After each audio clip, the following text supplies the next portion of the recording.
మిత్రులారా అందరికీ నమస్తే.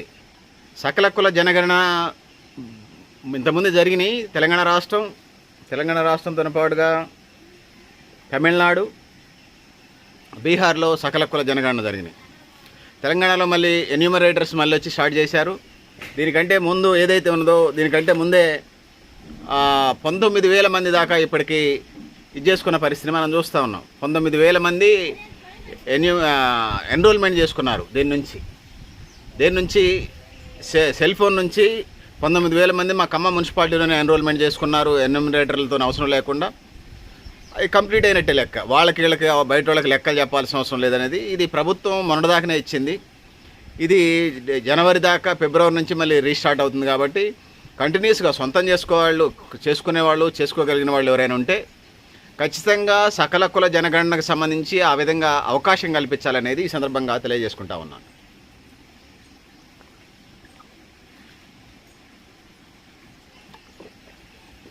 సో ఆ విధంగా ముందుకు పోవాల్సిన అవసరం ఉన్నది.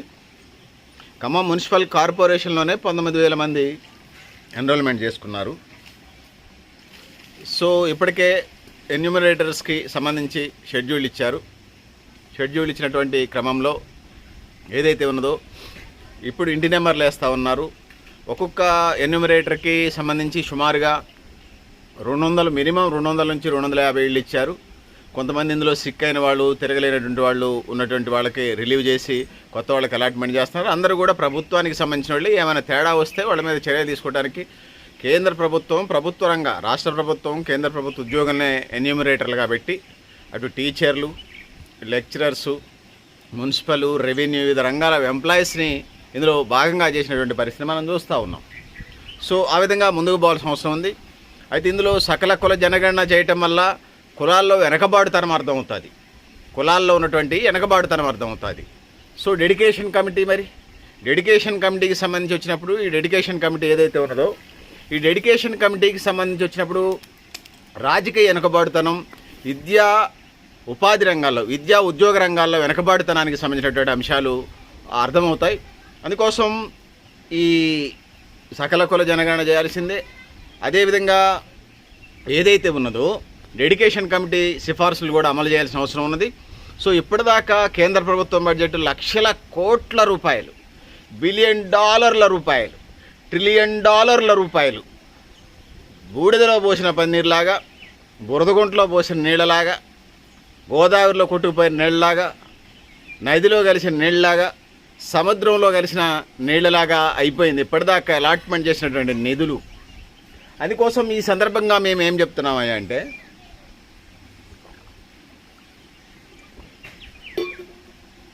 ఖచ్చితంగా ఈ దేశంలో కుల వ్యవస్థ ఉన్నది.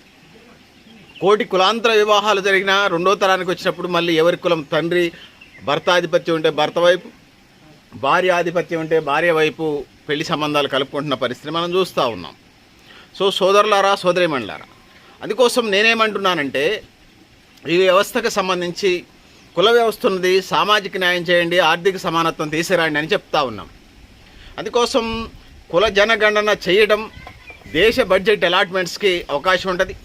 భారతదేశానికి సంబంధించి వచ్చినప్పుడు భారతదేశానికి సంబంధించి సుమారుగా 5 నుంచి 7,000 కులాలు ఉన్నాయి. 5 నుంచి 7,000 కులాలు ఉంటే 5 నుంచి 7,000 కులాలని భారత రాజ్యాంగం 4 కులాలు చేసినది. ఓసీ, బీసీ, ఎస్సీ, ఎస్టీ 4 కులాలు చేసింది. 4 అన్ని ఉప కులాలు ఉంటాయి. ఈ 5 నుంచి 7,000 కులాలు. సో ఇప్పటికే తమ్ముళ్ళు ఎవరైతే ఉన్నారో ఎస్సీ, ఎస్టీ రిజర్వేషన్స్ కుల జనగణన జరుగుతోంది. రాజ్యాంగం ప్రకారం జనాభా నిష్పత్తిలో వాళ్ళ వాటా వాళ్ళకి పోతూ ఉంది. కానీ ఇప్పుడు అన్యాయం జరిగేది ఏదైతే ఉన్నదో ఆ అన్యాయం ఖచ్చితంగా బీసీలకు జరుగుతూ ఉంది. తెలంగాణ రాష్ట్రంలో 56.33% అని ఉన్నారు. సరే, ఎక్కువ తక్కువ వస్తుంది, చూడాలి. దాని తర్వాత ఇప్పుడు భారతదేశ వ్యాప్తంగా కూడా బీసీలు 52% పైగా ఉన్నారు. భారతదేశం మూలవాసులు బీసీలు ఇరాన్ నుంచి, రష్యా నుంచి, ఇరాక్ నుంచి వచ్చినటువంటి వాళ్ళు ఇక్కడ ఆధిపత్య కులాల పేరుతోని పెత్తనం చేసే ప్రయత్నం చేస్తూ ఉన్నారు. సరే, 5,000 ఏళ్ల క్రితం మీరు వచ్చారు కాబట్టి ఇక్కడ బతుకుతున్నారు కాబట్టి మీరు ఎంత ఉన్నారో మీ వాటా మీరు తీసుకోండి, మేము ఎంత ఉన్నామో మా వాటా మాకు ఇవ్వండి అని అడుగుతూ ఉన్నాం. అంతే తప్పితే మేము కుర్చీలోనే కూర్చుంటాం, మీరు కింద కూర్చోవాలా, మీరు పేట వేసుకొని కూర్చోవద్దు, మట్టిలోనే కూర్చోవాలా, దుమ్ములోనే కూర్చోవాలా? ఈ విధి విధానాలు ఏదైతే ఉన్నాయో ఈ విధి విధానాలకి చరమగీతం పాడాల్సినటువంటి అవసరం వచ్చేసింది. అందుకోసమే ఈ సకల కుల జనగణనకు సంబంధించి మేము సామాజిక న్యాయం అడుగుతా ఉన్నాం.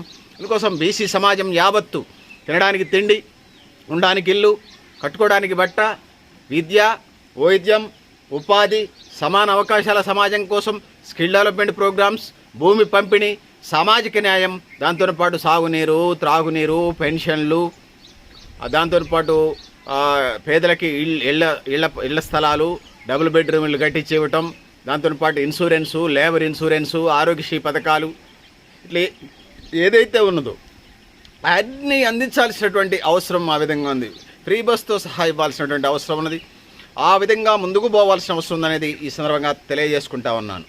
సో సోదరులారా, సోదరిమణులారా, ఆ వైపుగా రాజ్యాంగం ఇచ్చినటువంటి రిజర్వేషన్లు అమలు కావటం లేదు. ఎస్సీ ఎస్టీ బ్యాక్లాగులు పడితే అవి నిండకపోతే మళ్ళీ నెక్స్ట్ ఎస్సీ ఎస్టీ బ్యాక్లాగుల్లో నింపేస్తారు. బీసీలకు సంబంధించి జాబులు పడితే బ్యాక్లాగ్ అయితే అప్పుడే నింపేస్తూ ఉన్నారు, బీసీలకు అందట్లేదు. దీనికి తోడు బ్యాక్లాగులకు సంబంధించి ఏం చేస్తూ ఉన్నారయ్యా? క్రిమిలేయర్ పెట్టారు. క్రిమిలేయర్ పెట్టడం వల్ల అర్హత సాధించలేని వాళ్ళు ఉంటే అది జనరల్ కోటాలో వెళ్ళిపోయేట్ల నష్టం జరుగుతుంది. అందుకోసం సామాజిక న్యాయం జరగాల్సిన అవసరం ఉన్నది. ఇక కామారెడ్డి డిక్లరేషన్ ప్రకారం, కామారెడ్డి డిక్లరేషన్లో ఏం చెప్పారు? కాంగ్రెస్ వాళ్ళు బీసీలకు 42% రిజర్వేషన్స్ ఇస్తారన్నారు. 42% రిజర్వేషన్స్ ఏమైనాయి? సో ప్రధానమంత్రి దగ్గరికి, రాష్ట్రపతి దగ్గరికి వెళ్ళింది. ఇవాళ చట్టసభల దాకా వెళ్ళేటువంటి పరిస్థితి కనపడతా ఉంది. అందుకోసం ఇది అమలు చేయాల్సినటువంటి పరిస్థితి అయితే ఉన్నది. 9వ షెడ్యూల్లో పెట్టి తమిళనాడు మోడల్లో దాన్ని అమలు చేయాల్సినటువంటి పరిస్థితి అయితే ఉన్నది. సో ఆ విధంగా 69% రిజర్వేషన్లోనే తమిళనాడు మోడల్లో, అందులోనే మహిళా రిజర్వేషన్స్ వస్తున్నాయి, అందులో ఎస్సీ ఎస్టీ రిజర్వేషన్స్ వస్తున్నాయి, అందులో బీసీ రిజర్వేషన్స్ వస్తున్నాయి. అన్ని రిజర్వేషన్స్ 69లోనే కవర్ అవుతూ ఉన్నాయి. మిగిలిన 31% రిజర్వేషన్స్ ఏదైతే ఉన్నాయో అది జనరల్ కోటాలో ఎవరైనా పేదలు, సాధలు, అర్హులు అందరికీ వస్తాయి. ఇది తమిళనాడు మోడలే కాదు, యావత్ భారతదేశానికి సంబంధించిన ద్రవిడియన్ మోడల్.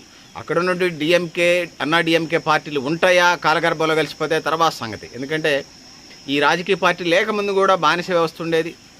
ఇప్పుడు పెట్టుబడిదారి సమాజంలో, బహుళజాతి సంస్థలోనో, జాతీయ వాణిజ్య విధానంలో, దీనికంటే ముందు ఎల్పీజీ లిబరలైజేషన్, ప్రైవేటైజేషన్, గ్లోబలైజేషన్ విధి విధానాల్లో ఉన్నాం.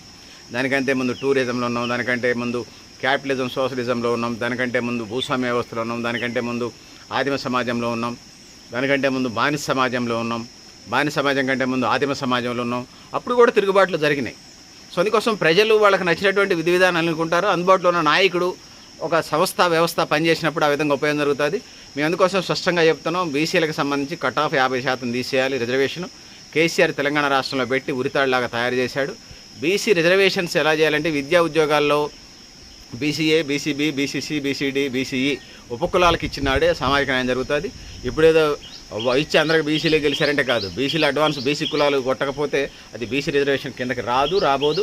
అది సామాజిక న్యాయం కాబోదు. ఎంబీసీలు ఉన్నారు, సంచార జాతులు 100కి 80% సంచార జాతులు బీసీలో ఉన్నారు, 20% ఎస్సీలో ఉన్నారు.